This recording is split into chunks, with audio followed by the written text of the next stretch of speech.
Welcome back, everybody. You see where we are. We're taking a look at the general prologue of the Canterbury Tales. This, by the way, is a Chaucer coloring book I have. I know I'm showing my nerddom here. I haven't done any coloring in it. It's really, really old. And as part of this coloring book, of course, it has all the different pilgrims, glorious Middle English. And then at the back, there was a record. Yeah, you might not have seen one of these. This is a little record that came stapled inside of it. And you could teach yourself how to speak Middle English. What's curious about Middle English is that a lot of people will correct other speakers with Middle English, but we don't have a record of what Middle English really sounded like, for the obvious reasons that there were no devices to record speech in the medieval period.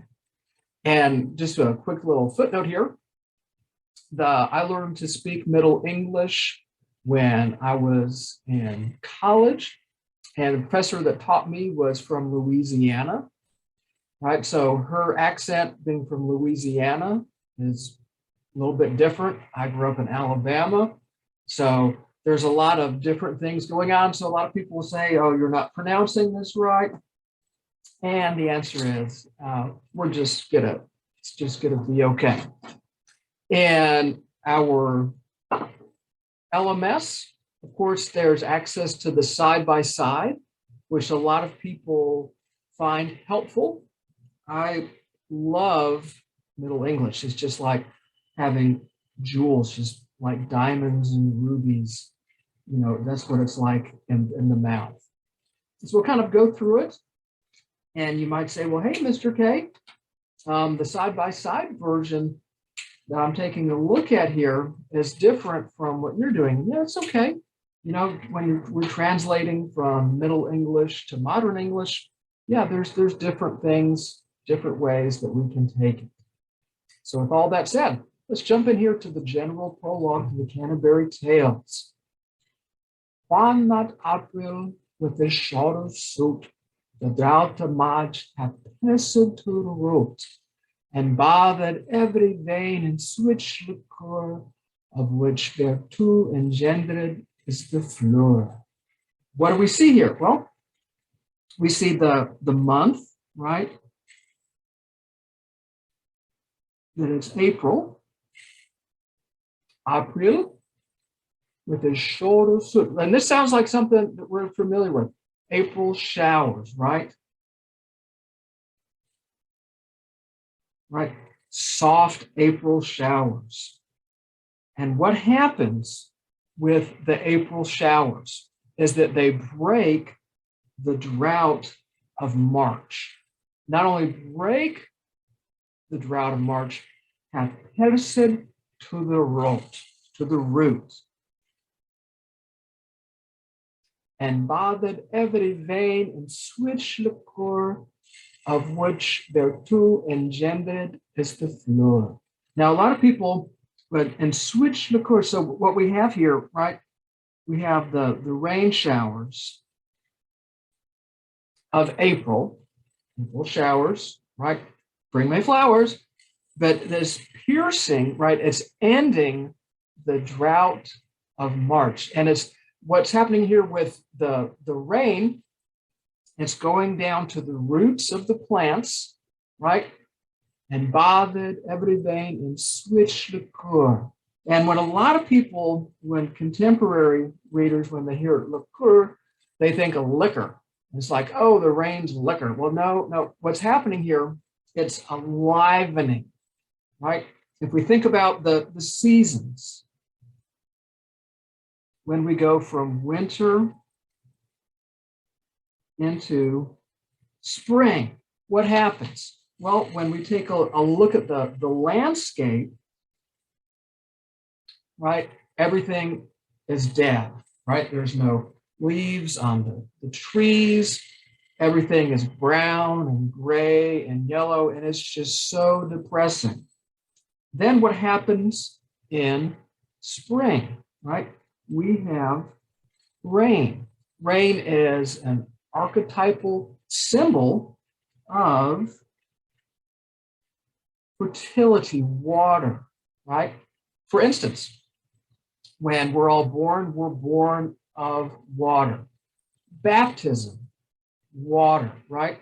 So what we're seeing here, fertility. And then what happens in spring? Everything comes to life. Birth. We go from death to birth through what? Rain, fertility, birth. Oh, wow. And I tell you what, this guy is good. He knows his stuff. Knows his stuff. Of which virtù engendered is the fleur. So power. It's bringing power, and of course, this is pretty cool about Middle English, right? The word flower then is the word flour now. And in case you're curious, it was also bread flour at that time. So again, we're seeing here how the English language always evolving, always changing. When Zapad is heat, the sweet breath. So that's the west wind. Right. So what's happening is everything is coming to life. The wind now is sweet. We think back in winter, right? It's that cold wind that makes us shiver and stay indoors. Oh, inspired hath and every horten hath the tender crappas and the young son hath in the ram is have caught siran. So what's happening here is that this, right? This we have the rain, the fertility. We have the wind. What is the wind doing? The tender crops, right? The new crops that are growing out there in the field. We have the sun. And this is a reference to the zodiac sign of the ram, right? So this have Corsiron. So what's happening here? It's letting us know. And of course, during this time, this is where still today people follow along with their astrological sign. And the medieval period, of course, it was much more prevalent, much more popular to follow along with the astrological signs. People believed in it, that the stars that you were born under had an impact on your life. And we're seeing here that influence in the Canterbury Tales. And small bowels maken melodia that sleep in all the needs with open ear. So what happens? We have birds, little birds, right? And it's spring, so what do? They're making melody. They're singing. What's happening? Wow. That the birds start to sing. Everything is just coming to life. Everything is coming to life. So pricketh him nature and her courages, then long and folk to go on pilgrimages. So what happens is that we have all these people, right? We have all these people, and those are people, so I don't teach art. And what do they see? They see this happening, right?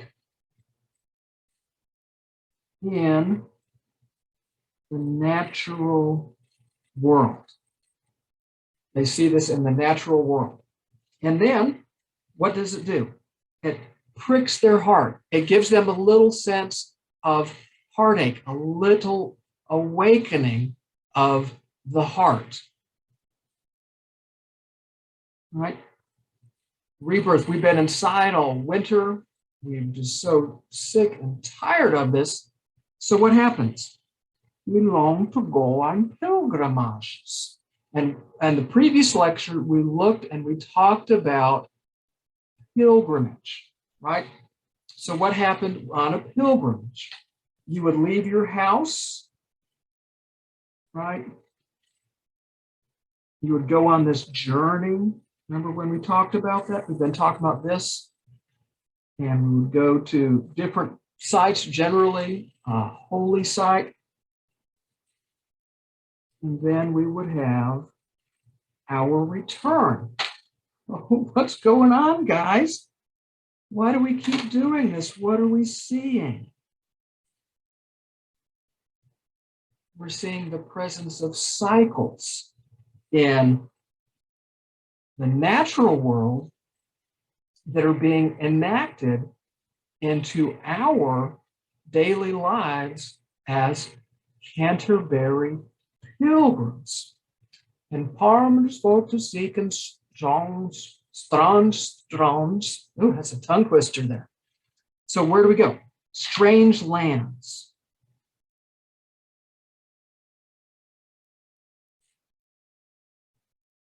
To foreign hoes, court and sundry bonds, and especially from every shearer's end of England to Canterbury they went. The holy blissful martyr for to seek, that him hath holpen one that they were sick. So we know here that we're going to Canterbury. By the way, Canterbury is still in England. There's a church there, and we'll talk more about why we're traveling, where we're going in the next lecture.